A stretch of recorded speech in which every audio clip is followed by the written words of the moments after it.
maputol, mabali yung sanga niya. Kaya yun, kaya puro kon na lang talaga. Tapos kon pala yan, binalta na ng aking father Waka. Tapos yung kanyan, yung dagta niyan, hindi kagaya ng langka na mahirap alisin. Ito, babasain mo lang ng tubig, matatanggal na yung ano niya, yung dagta niya. Ang masasarap na ulam dito sa sa probinsya.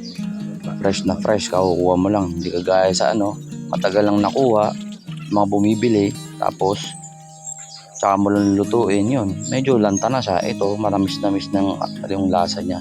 Tapos masarap dyan, medyo magulang dahil nga yung buto niya. Masarap din yan, parang mas matabang lang ng konti kaysa sa buto ng langka. Pero masarap pa rin, especially yung dinengdeng, sabi nila sa Ilocano. Yan, masarap sa amin yan, dinengdeng. O di kaya